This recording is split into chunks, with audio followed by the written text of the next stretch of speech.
فرزند زہرا یہ حالات برے ہیں۔ کاشانۂ بصیرت ایک ایسا مکمل یوٹیوب چینل جس پر محروم بصارت کے لیے بالخصوص اور تمام افراد کے لیے بالعموم سینکڑوں کی تعداد میں اسلامی کتب دستیاب ہیں۔ لہذا گزارش ہے کہ آپ اپنی ذمہ داری نبھاتے ہوئے کاشانۂ بصیرت کو سبسکرائب کرنے کے ساتھ ساتھ بیل آئیکن کو پریس کیجیے تاکہ آپ علم کے حصول کے ساتھ ساتھ مذہب اہل بیت کی اشاعت میں بھی اہم کردار ادا کرتے رہیں۔ کاشانۂ بصیرت، کاشانۂ بصیرت، کاشانۂ بصیرت۔ فرزند زہرا یہ حالات برے ہیں۔ بسم اللہ الرحمن الرحیم۔ السلام علیکم سامعین، کاشانۂ بصیرت کے یوٹیوب چینل پر ہم کلام امیر المومنین علی علیہ السلام شرح نہج البلاغہ کہ جس کی تالیف آیت اللہ ناصر مکارم شیرازی اور ترجمہ زیر نگرانی مولانا سید شہنشاہ حسین نقوی، جبکہ پیشکش باب العلم دارالتحقیق کراچی اور والیوم 9، اس میں ہم آج کی نشست میں مکتوب 16 پڑھنے جا رہے ہیں۔ آئیے پڑھنے کا آغاز کرتے ہیں۔ لکھا ہے کہ آپ علیہ السلام کا مکتوب گرامی جو جنگ کے وقت اپنے اصحاب کے لیے تحریر فرمایا۔ آئیے اسے پہلے کہ ہم پڑھنے کا آغاز کریں مکتوب کی سند پڑھ لیتے ہیں۔ لکھا ہے یہ کلام در حقیقت امام علیہ السلام کے کسی تفصیلی کلام کا ایک حصہ ہے جو آپ علیہ السلام نے صفین کے دن اپنے اصحاب کے لیے ارشاد فرمایا تھا۔ ابن ابی الحدید کے کلام سے ایسا معلوم ہوتا ہے کہ یہ کلام امام علیہ السلام کے خطبہ نمبر 62 کے صحیح صالحی کی نہج البلاغہ کے مطابق خطبہ 64 کا بقیہ حصہ ہے۔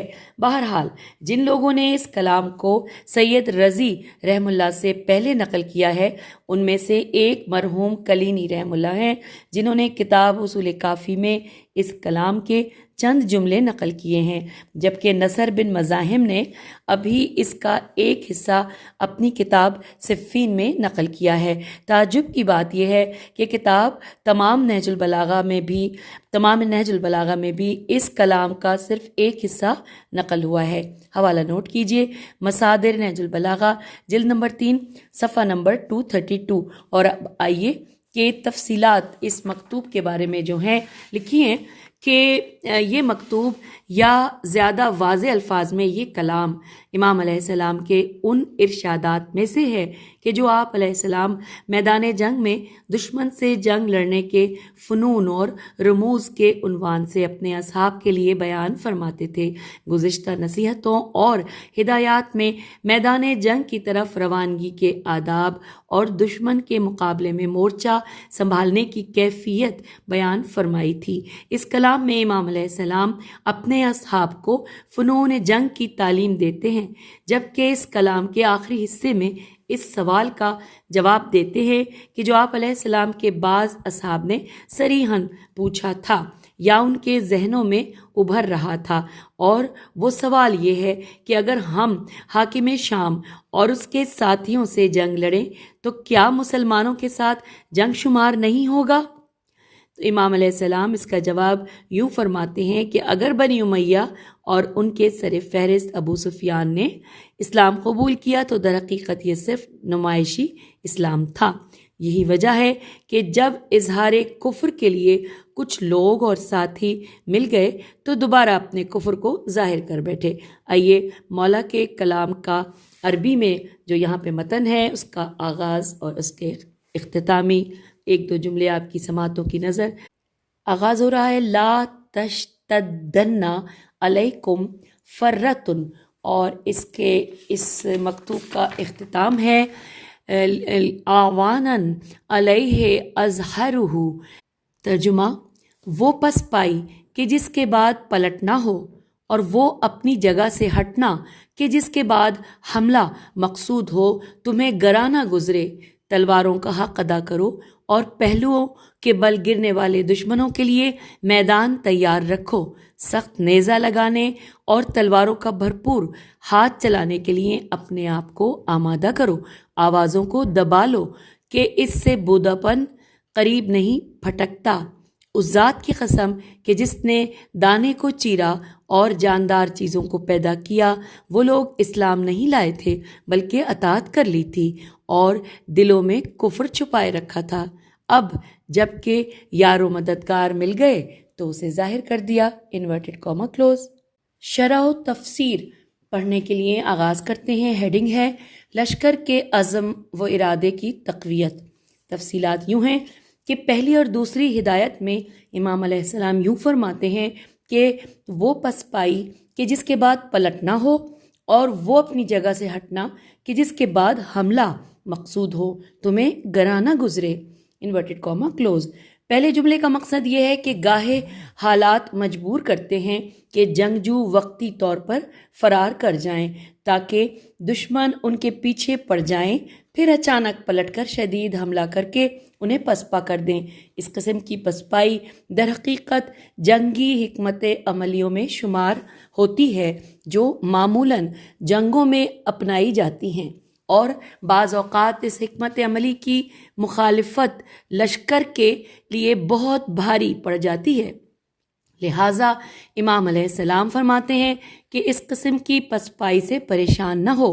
دوسرے جملے میں جنگ سے پہلے کیے جانے والے جولان، بریکٹ میں لکھا ہے کہ گھوڑے کو اس طرف اس طرف دوڑانا، بریکٹ کلوز، کہ دوسرے جملے میں جنگ سے پہلے کیے جانے والے جولان کی طرف اشارہ فرمایا ہے، کیونکہ بعض اوقات ایک بہادر سپاہی دشمن پر حملہ کرنے کے لیے میدان میں اپنی جگہ ادھر ادھر بدلتا رہتا ہے تاکہ ایک ایسی جگہ ہاتھ آ جائے جہاں سے بہتر طور پر دشمن پر حملہ کیا جا سکتا ہے، یا اس طرح دشمن کو تھکا دے۔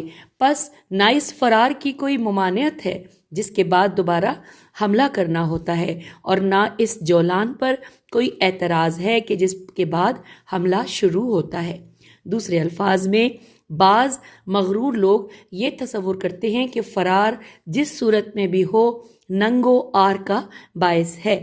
اسی طرح بار بار جولان کے ذریعے دشمن کو معطل کرنا بھی باعث شرمندگی ہے، حالانکہ اس میں سے کوئی سا بھی عیب نہیں ہے، بلکہ یہ جنگی چالوں میں شمار ہوتے ہیں جو بہت سے مقامات پر فتح کا باعث بنتے ہیں۔ آئیے آگے چلتے ہیں۔ لکھا ہے اس کے بعد امام علیہ السلام تیسری اور چوتھی ہدایت میں یوں فرماتے ہیں، انورٹڈ کاما، کہ تلواروں کو ان کا حق دے دو اور پہلو کے بل گرنے والے دشمنوں کے لیے مقتل تیار رکھو۔ Inverted comma close. لکھا ہے کہ تلوار اس زمانے میں جنگ اور مقابلے کا اہم ترین اوزار ہوتی تھی۔ آپ علیہ السلام فرماتے ہیں کہ جب مجاہد جنگجو دشمن کے مقابلے میں قرار پائے تو اسے جتنا ہو سکے اپنی تلوار کو استعمال میں لانا چاہیے اور اس کا حق ادا کرنا چاہیے۔ اور اس کے بعد یہاں پر لکھا ہے کہ جملہ کہ وَتِّیُّ لِلْجُنُوبِ مساری احا، ہجے کرتے ہیں واو توئے، توئے پہ تشدید ہے اور ساتھ میں زیر بھی ہے، تو وَتِّیُّ لِلْجُنُوبِ مسا سواد سے ہے مسارے احا کا جملہ اس مطلب کی طرف اشارہ ہے کہ دشمن پر اپنے وار اتنے زور سے کرو کہ پہلے ہی وار پر اس کے قدم اکھڑ جائیں، گویا ان کی جگہ پہلے سے ہی زمین پر گرنے اور پچھڑنے کے لیے مہیا کی ہوئی ہے۔ اب لکھا ہے کہ بعض نے یہ احتمال بھی دیا ہے کہ اس سے مراد اپنے لشکر کی اس بات کی طرف توجہ دلانا ہے کہ تمہارا مقصد دشمن پر فتح پانے کے ساتھ ساتھ شہادت کے لیے بھی تیار رہنا ہے، لہٰذا اپنے پہلوؤں کو زمین پر قرار پانے کے لیے آمادہ کرو۔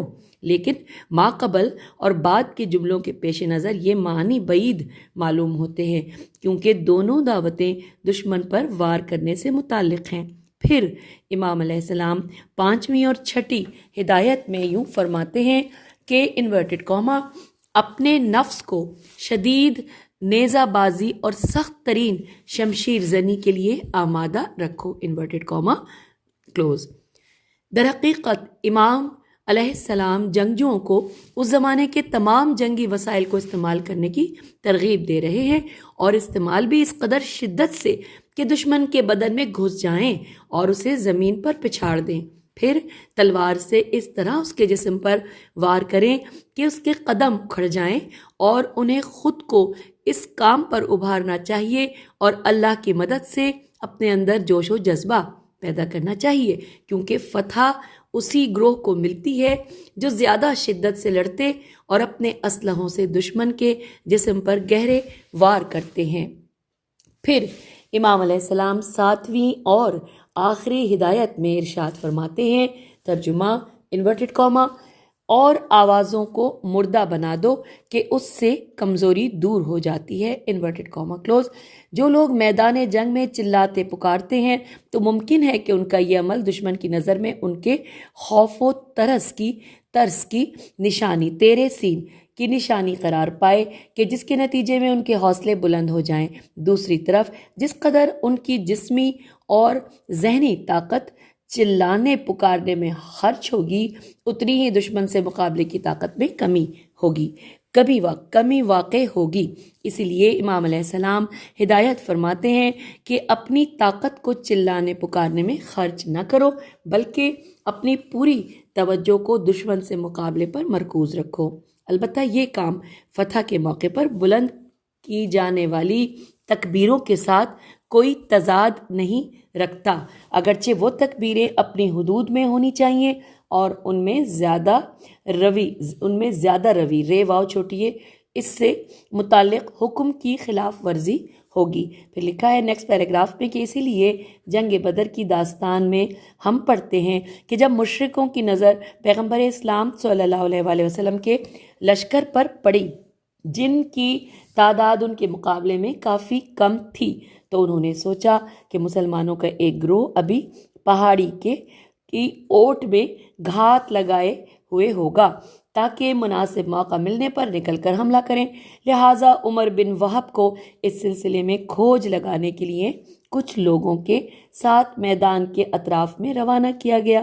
عمر بن وہب نے لشکر اسلام کے اطراف میں کھوج لگا کر دیکھا اور مشرکین کے سرداروں کے پاس آ کر کہنے لگا کہ انہی افراد کے سوا ان کا کوئی مددگار اور اضافی فوج نہیں، لیکن میرا خیال ہے کہ یثرب کے بار بردار اونٹ تمہارے لیے موت کا تحفہ لے آئے ہیں۔ پھر کہا، ترجمہ انورٹڈ کاما، کہ کیا تم لوگ نہیں دیکھتے کہ وہ لوگ خاموش ہیں اور بولتے نہیں، اپنی زبان کو افی سانپ کی طرح، الف فے عین چھوٹی ہے، افی سانپ کی طرح اپنے منہ کے اطراف میں پھیر رہے ہیں۔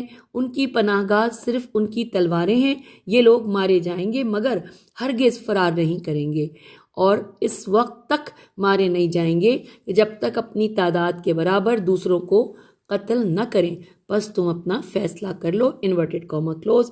اس میں حوالہ نوٹ کیجئے، یہ گفتگو بہار الانوار جلد نمبر 19 صفحہ نمبر 252 ہم نے پڑھی۔ پھر امام علیہ السلام اس کلام کے اختتام پر ایک اور نکتہ بیان فرماتے ہیں جو در حقیقت اپنے اصحاب کے کلمات میں پوشیدہ سوال کا جواب ہے کہ حاکم شام اور اس کے ساتھی ظاہراً مسلمان ہیں، لہٰذا ہم مسلمانوں سے کیوں کر لڑ سکیں گے؟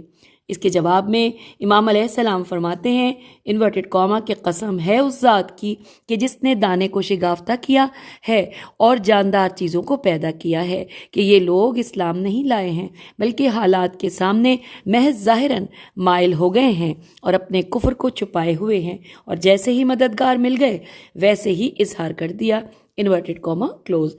امام علیہ السلام نے اپنی قسم میں خداوند تعالیٰ کی صفات میں سے انسان کی خلقت اور دانوں کے زمین سے پھاڑ کر نکالنے پر جو تکیہ کیا ہے، تو اس کی دلیل یہ ہے کہ خداوند تعالیٰ کے سب سے حیرت انگیز اور عجیب ترین کاموں میں ایک یہی ہے کہ جب بیجوں کو بہت ہی مضبوط چھلکے کے ساتھ زمین میں ڈال دیا جاتا ہے اور اسے کافی نمی حاصل ہوتی ہے، تو اس کے اندر کچھ تحولات واو لام الف تے تحولات شروع ہو جاتے ہیں اور زندہ نطفہ رشد پانے لگتا ہے، نطفہ رشد رے شین دال پانے لگتا ہے، اور اس سے نہایت باریک کونپل پھوٹتی ہے، اور جب یہ کونپل اپنی جگہ بہت تنگ پاتی ہے تو دانے کو پھوڑ کر باہر نکلتی ہے اور اپنی ماں سے جدا ہو کر پرورش پانے لگتی ہے، یہاں تک کہ ایک تنومند درخت کی صورت اپنا لیتی ہے۔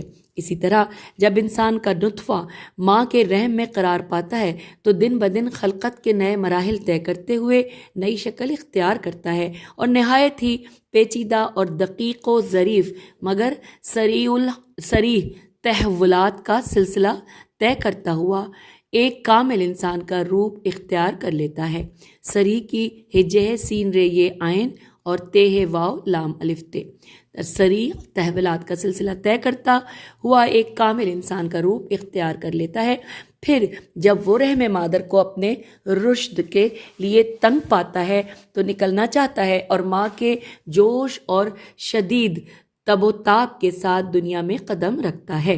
پودوں اور انسانوں کے تولد کے بارے میں مطالعہ اور تحقیق یقیناً انسان کو خدا کی بے نہایت عظمت سے آشنا کراتی ہے۔ یہی وجہ ہے کہ رسول اکرم صلی اللہ علیہ وآلہ وسلم اور ائمہ معصومین علیہ السلام قسم کھاتے وقت خدا کو ان اوصاف کے ساتھ یاد کرتے ہیں۔ ہمیں یہ بات نہیں بھولنی چاہیے کہ یہ اس زمانے سے متعلق ہے کہ جب علم نباتات یعنی باٹنی اور علم الجنین یعنی کہ ایمبریولوجی ایجاد نہیں ہوئے تھے۔ سامعین، اب تفسیر مکمل ہو گئی اور یہاں پر نکات کی ہیڈنگ ہے۔ سب سے پہلے اس میں دیا ہوا ہے بنی امیہ کے حقیقی اعتقادات کے عینی شواہد، یہ ہیڈنگ ہے۔ تفصیلات یوں ہیں کہ اوپر مذکور کلام کے آخری جملے میں امام علیہ السلام نے واضح فرما دیا کہ آپ علیہ السلام کے مخالفین، بریکٹ میں لکھا ہے حاکم شام اور اس کے ساتھی، تو انہوں نے کبھی اسلام کو دل سے قبول نہیں کیا بلکہ مجبوری کے عالم میں اسے اپنا لیا تھا، لہٰذا جب انہیں یار و مددگار مہیا ہوئے تو وہ اپنے پوشیدہ کفر کو انہوں نے آشکار کیا۔ ممکن ہے کہ یہ مطلب اہل سنت کے بعض ناآگاہ بھائیوں پر گراں گزرے، لیکن صحاح ستہ اور اہل سنت کی دیگر معتبر کتب کا مطالعہ اس بات کی نشاندہی کرتا ہے کہ یہ ایک حقیقت ہے۔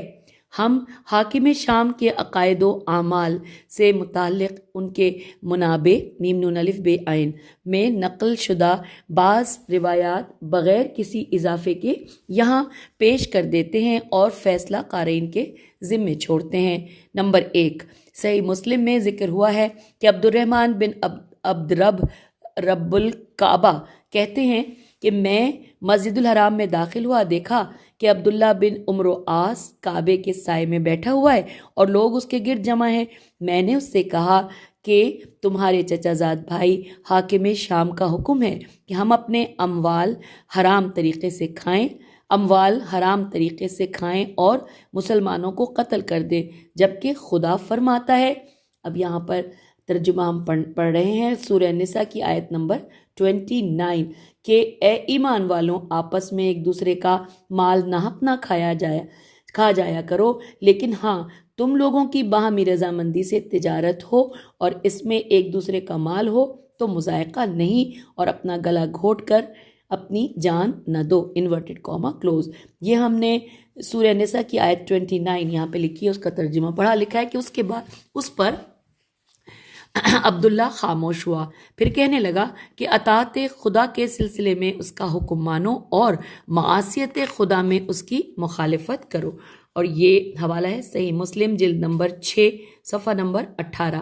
اب دوسرے نمبر، پہلا تو ہم نے صحیح مسلم کا پڑھ لیا، دوسرا ہے تاریخ طبری۔ اس میں نقل ہوا ہے کہ پیغمبر اکرم صلی اللہ علیہ وآلہ وسلم نے ابو سفیان کو دیکھا کہ ایک گدھے پر سوار ہو کر آ رہا ہے، جبکہ معاویہ اس کی لگام تھامے ہوئے ہے اور یزید جو کہ معاویہ کا بیٹا اس کے پیچھے سے اسے ہنکا رہا ہے۔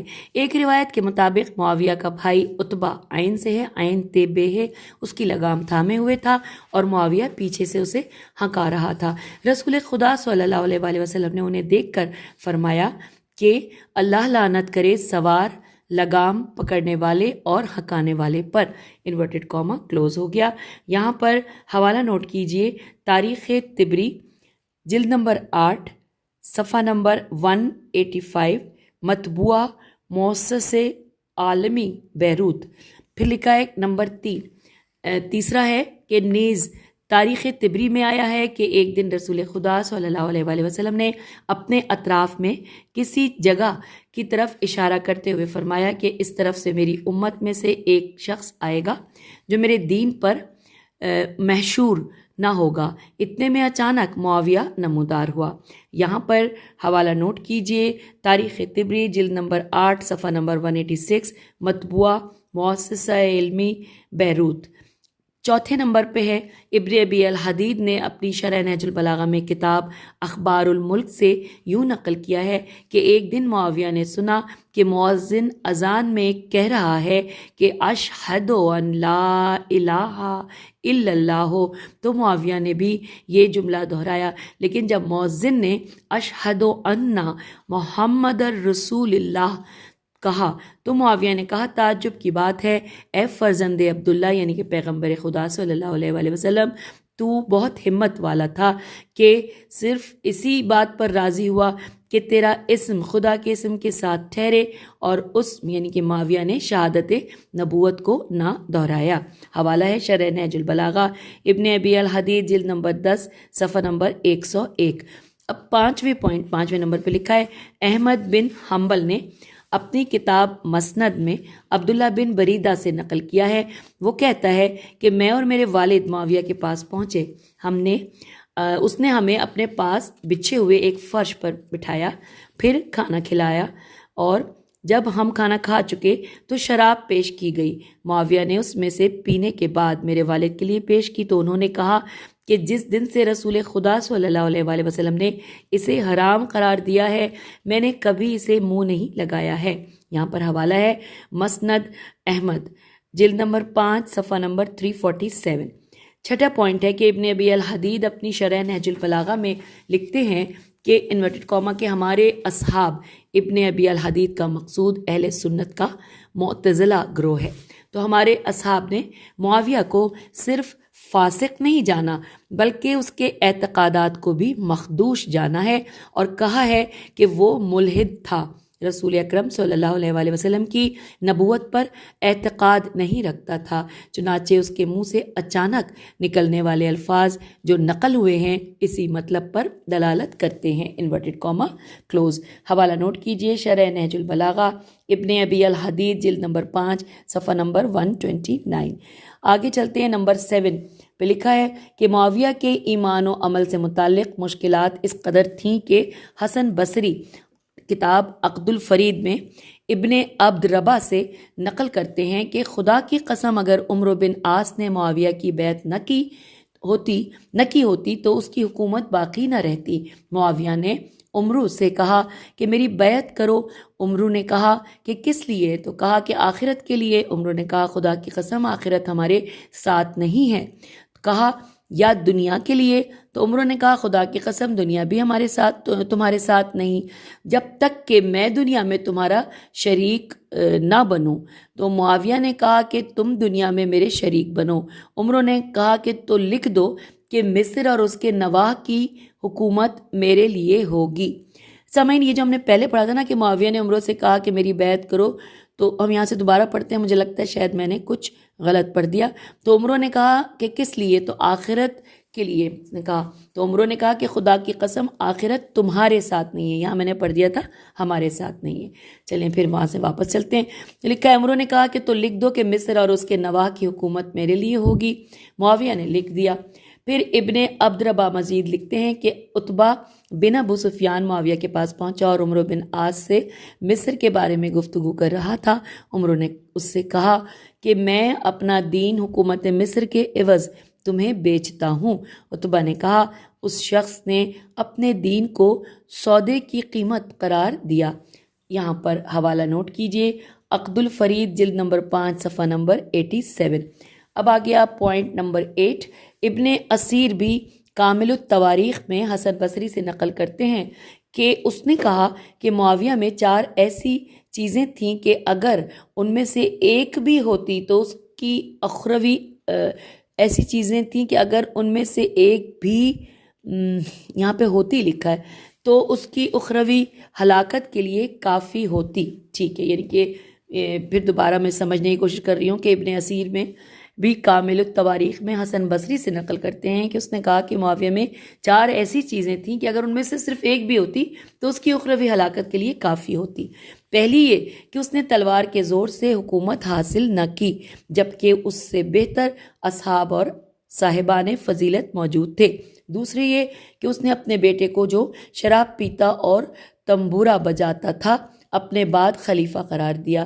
تیسری یہ کہ اس نے دعویٰ کیا کہ زیاد میرے بھائی ہیں، جبکہ پیغمبر اکرم صلی اللہ علیہ وآلہ وسلم نے فرمایا تھا کہ اولاد اپنے اصل باپ سے ملحق ہوتی ہے اور زناکار کی قسمت میں پتھر کھانا ہوتا ہے۔ چوتھی یہ کہ حجر بن عدی رضی اللہ جیسے پاک اور با ایمان انسان کو قتل کر دیا۔ حوالہ ہے عقد الفرید جلد نمبر 5 صفحہ نمبر 87۔ پھر 9 نمبر پہ ہے کہ اس روایت کے مطابق جو بہیقی نے کتاب محاسن اور مساوی میں نقل کی ہے کہ ایک شامی نے ابن عباس رضی اللہ سے سوال کیا کہ ناقصین وہ عہد شکنی کرنے والے کہ جن کے بارے میں رسول خدا صلی اللہ علیہ وآلہ وسلم نے خبر دی تھی، تو پوچھا کہ ناقصین کون لوگ تھے؟ تو ابن عباس نے جواب میں کہا کہ وہ لوگ کہ جنہوں نے مدینے میں حضرت علی علیہ السلام کی بیعت کی اور بعد میں اپنی بیعت توڑ ڈالی، اور بصرے میں جنگ جمل میں آپ علیہ السلام کے مد مقابل کھڑے ہوئے، اور قاسطین سے مراد حاکم شام اور اس کے ساتھی ہیں، جبکہ مارقین سے مراد نہروان والے ہیں۔ حوالہ ہے المحاسن والمساوی صفحہ نمبر 43 مطبوعہ بیروت مطابق نقل شرح احقاق الحق جلد نمبر 15 صفحہ نمبر 62۔ اور اب 10واں پوائنٹ 10ویں نمبر پہ لکھا ہے کہ ہم بحث کے اس حصے کو اس عجیب کلام کے ذریعے اختتام تک پہنچاتے ہیں کہ جو مسعودی نے مروج الذہب میں، نیز زبیر بن بکار نے شرح نہج البلاغہ میں، اور ابن ابی الحدید نے اپنی شرح نہج البلاغہ میں نقل کیا ہے۔ بریکٹ میں لکھا ہے واضح رہے کہ ان 3 افراد میں ایک یعنی زبیر بن بکار ایسا ہے بے کاف الف رے، ایسا ہے کہ جو نہ صرف تشیع کی طرف رغبت نہیں رکھتا بلکہ ان کی مخالفت کرتا ہے۔ بریکٹ یہاں پہ کلوز ہوا۔ تو جملے کو پھر پڑھتے ہیں کہ ابن ابی الحدید نے اپنی شرح نہج البلاغہ میں نقل کیا ہے کہ مطرف میم توئے رے فے، رے پہ تشدید ہے، مطرف ابن مغیرہ ابن شیبہ کہتا ہے کہ اب میں اپنے والد کے ساتھ حاکم شام کے پاس پہنچا۔ میرے والد بار بار اس کے پاس جا کر گفتگو کیا کرتے اور پھر گھر لوٹ آتے تھے۔ وہ اکثر حاکم شام کی عقل و ہوشیاری کے بارے میں بتاتے تھے، مگر ایک رات جب وہ حاکم شام کے پاس سے گھر لوٹ آئے تو نہایت پریشانی کے عالم میں تھے، یہاں تک کہ انہوں نے کھانا بھی نہیں کھایا۔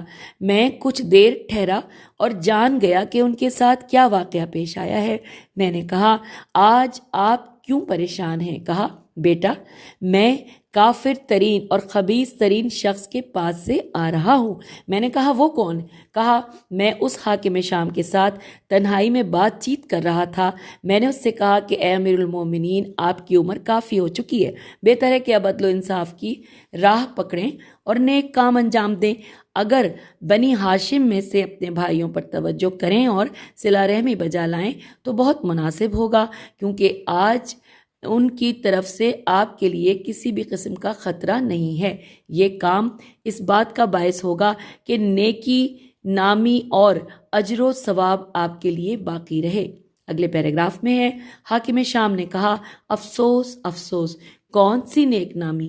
جو یہاں پہ لکھا ہے جو تیم تے یہ میم، جو اخوتیم الف خ واو تے یہ میم، بریکٹ میں لکھا ہے یعنی حضرت ابو بکر جو قبیلہ بنی تیم سے تھے۔ ٹھیک ہے، پھر یہاں پہ لکھا ہے کہ اخوتیم جب حکومت پر پہنچے تو عدالت کی، مگر جب دنیا سے گئے تو بھلا دیے گئے۔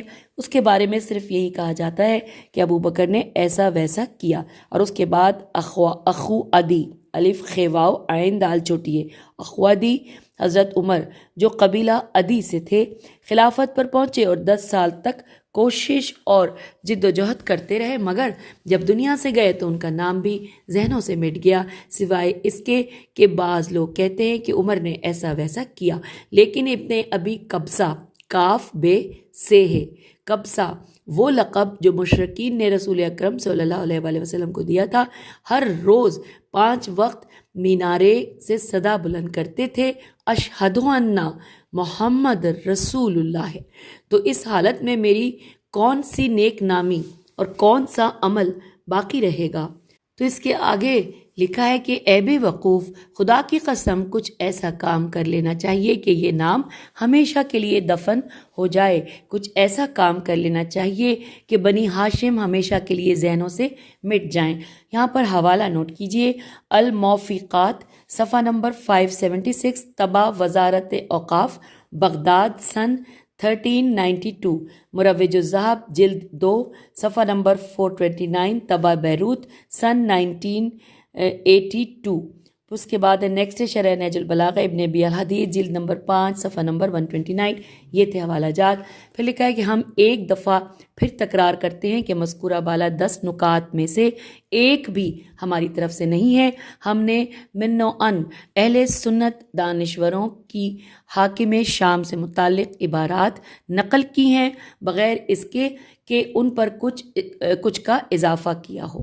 اچھا، اب یہ ہم نکات پڑھ رہے تھے، پہلا پڑھ لیا. دوسرا نقطہ ہے اس کی ہیڈنگ کہ امام علیہ السلام کے فضائل، آپ علیہ السلام کے دشمن کی زبانی تفصیلات یوں ہیں کہ اگرچہ عمر و آس 100% حاکم شام کا پشت پناہ تھا اور اگر اس کے شیطانی منصوبے نہ ہوتے تو یقیناً حاکم شام اپنے مقاصد میں کامیاب نہ ہوتا، لیکن اس کے باوجود صاف گو تھا اور ضروری مواقع پر حاکم شام کی نسبت حضرت علی علیہ السلام کی غیر معمولی برتری نیز آپ علیہ السلام کے بہادر لشکر کی فضیلت کا اعتراف کیا کرتا تھا. نصر بن مزاحم اپنی کتاب صفین میں عمر و آس کے کچھ عجیب شعر نقل کرتے ہیں جن میں معاویہ کی بہت تحقیر کی گئی ہے. من جملہ ان میں سے یہ شعر ہے. اب شعر جو ہے عربی میں ہے، ہم ترجمہ پڑھتے ہیں کہ جب بھی یہ لشکر علی علیہ السلام کے سوار میدان جنگ میں وارد ہوتے ہیں تو وہ ہراول دستہ ہوتے ہیں، اور اگر وہ کسی لشکر کو روک لیں تو کوئی اس راہ میں مانع نہیں ہو سکتا. یہ ترجمہ پڑھا. پھر لکھتے ہیں اگلا شعر ترجمہ: علی کے فضائل ناشناختہ نہیں ہیں اور تمہاری کمزوریاں بھی نگاہوں سے دور نہیں ہیں. اس کے بعد آگے لکھا ہے کہ اس کے بعد حضرت علی علیہ السلام سے حکومت شام کے لیے کی گئی معاویہ کی درخواست کی طرف اشارہ کرتے ہوئے کہتے ہیں، اشعار ہیں 3. ترجمہ: اور میں نے اس سے کہا کہ تم نے ایک نادار، ناتوان اور درماندہ فقیر کی طرح علی علیہ السلام سے درخواست کی کہ شام کی حکومت تمہارے حوالے کرے. اے پسر ہند، تمہارے لیے تمہاری کمزوریاں اور غلط تدبیریں ہی کافی ہیں. اگر حکومت شام تمہارے حوالے کر دی جائے تو یہ تمہارے لیے باعث عزت نہ ہوگی اور نہ تمہاری درخواست کی قبولیت پر تمہارے لیے کوئی مزید شرف ہوگا. Inverted comma close. جب حاکم شام نے عمر و آس کے اشعار سنے تو اسے بلا بھیجا اور کہنے لگا کہ مجھے تم پر تعجب ہوتا ہے کہ تم میری فکر و تدبیر کی مذمت کرتے ہو اور علی علیہ السلام کو بزرگ جانتے ہو، حالانکہ علی علیہ السلام نے تمہیں رسوا کیا ہے. عمر و آس نے جواب میں کہا کہ تمہاری فکر و تدبیر کی مذمت تو مجھ سے سرزد ہو گئی، لیکن علی علیہ السلام کے فضائل ایسی چیز نہیں جو تم سے مخفی ہوں. تم ان کے فضائل کو مجھ سے بہتر طور پر جانتے ہو. فرق صرف اتنا ہے کہ تم انہیں چھپاتے ہو اور میں آشکار کرتا ہوں. اور جہاں تک علی علیہ السلام کے ذریعے میری رسوائی کی بات ہے تو وہ ایسا آدمی نہیں کہ اگر انسان اس سے ملاقات کرے تو رسوا ہو جائے. حوالہ یہاں پر ہے کتاب صفین صفحہ نمبر 472 اور یہاں پر مکتوب 16 کی تمام تفصیلات ہم نے مکمل پڑھنی ہے. اجازت دیجیے. خدا حافظ. فی امان اللہ.